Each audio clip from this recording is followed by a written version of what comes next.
Mga boss, napag-isip-isip ko lang. Tutal meron namang laban si Leni Robredo kay Sara Duterte. Bakit hindi ko suportahan yung kababayan ko?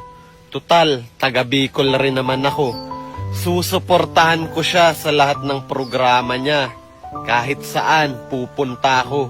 Ipapakita ko yung suporta ko sa kababayan ko kay Leni Robredo. Dito sa Kabikulan. Pag may mga programa siya dyan, syempre pupunta ko. Dyan, namimigay ng bigas, pera. Sayang rin yan, dyan ko mararamdaman yung bilang pagka-presidente niya. Pag tumakbo siya.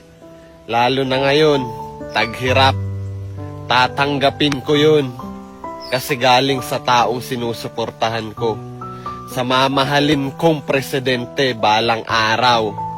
Pero, pagdating ng eleksyon, dyan natin makikita kung ano talaga. Kaya ngayon, Ma'am Leni Robredo, future president namin. Ngayon pa lang nagpapasalamat po ako. Ang pamilya ko, maraming salamat po sa maitutulong nyo. Pero, hindi ka namin iboboto.